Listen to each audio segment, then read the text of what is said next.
Hi, you all know me. I'm the Caravan of Love. And recently I wanted to do a video about um, killers, thieves, and lovers. Why do they hurt people?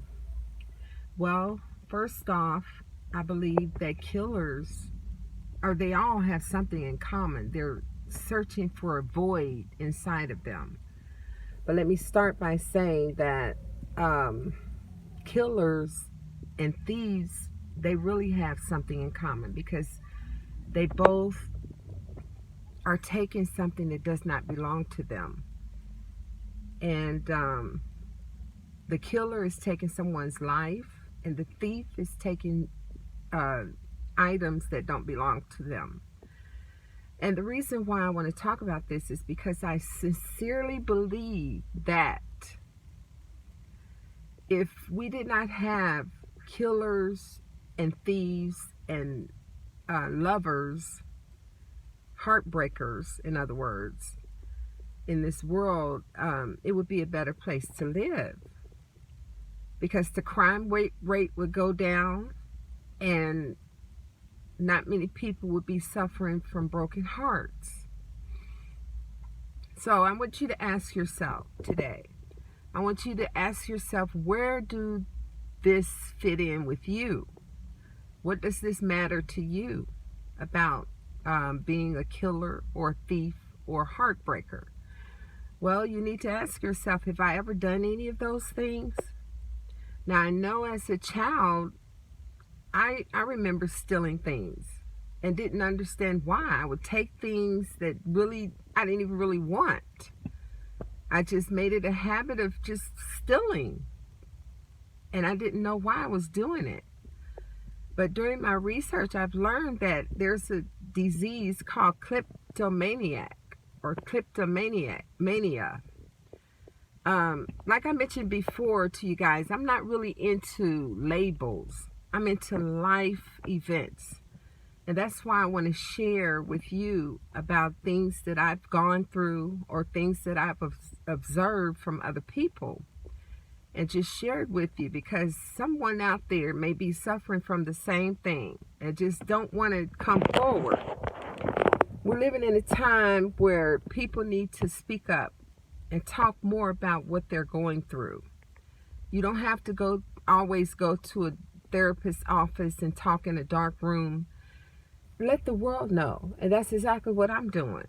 There's no shame because we all are human and we all have things that we need to deal with.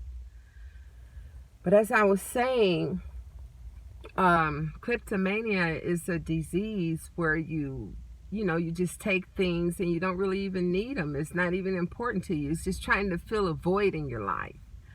Somewhere in your childhood, something happened and you suffered from it, and it made you feel better to take things. And that's what happened with me as a child. I used to take things that didn't belong to me. If it wasn't nothing but a paper clip from my teacher's desk, and I used to see other people doing it.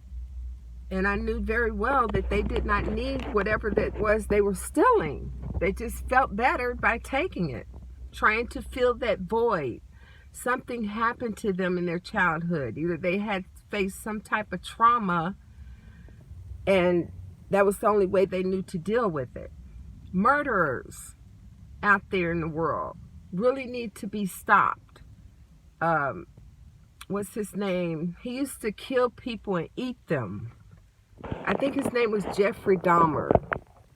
But, a real serious serial killer going around killing people, and eating them, putting them in his freezer. Can you imagine that? I'm not judging him, but something was going on with him. When I was in college, I took a class called The Psychology of Murder. And I did learn that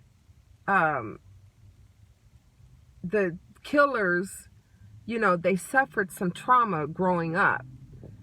There was one killer, I can't remember his name, but he used to pick up women, only women. And most of them were prostitutes. and he would take them to their home and sexually abuse them, and then mutate them. Take out their organs, their sexual organs.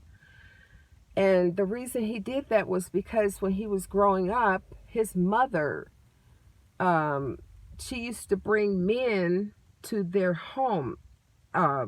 His father was paraplegic, and he was not able to perform sexually, I guess. But he was in a wheelchair, and his mom used to bring different men home every night, particularly. And she would place him and his little sister right in front of the couch, and her husband as well, and put on a show for them, a sexual act with other men. So that caused some damage, in his head. He was psychologically damaged. And from then on, he started picking up women and mutating them, first having sex with them and then mutating them. So before anything like that happened to you, before you do anything drastic like that, I want you to really take a look at yourself and say, am I capable of killing someone? Or am I capable of stealing? Really dig deep. You know what I mean? Dig deep inside of you and ask yourself, if anything happened in my childhood to make me want to go out and do things like this? Now, I'm not saying that since I may have grown up with some little minor traumas, like being yelled at or whipped and stuff like that, but I never grew up with anything major in my life. So let me just clear that up right away. So I don't want you to think that I could probably go out and kill anyone or steal anyone now. But this is about healing. I'm healing myself from the past, because I don't want to carry this baggage around with me the rest of my life. Even though as a child I may have stole things, but I would never do it now as an adult, because I know what was bugging me then. I was missing love, and that's what I'm all about. I'm about learning how to love yourself, okay? So, and another point I want to touch base on is heartbreakers. You go around here and men in particularly, I'm not going to pick on just the men, but I want to focus on the men, because they have been known to really break women's hearts, have a lot of women, have women crying over them and all sorts of things. And there's a reason for that. You can't find peace within yourself. You're trying to find all these women to fill the void, but you need to dig deep inside you and find out what's going on. Why do you have to have more than one woman? Really find that out and take a look at yourself. And why is it so easy for you to make a woman cry and just, walk away from her? Ask yourself what's going on with you. Do you love yourself? Why are you putting all this pain on someone else to make yourself feel better? So, with that being said, I want to say that I love you. But first of all, I'm learning how to love myself, and you should be doing the same. Thank you for watching. Peace.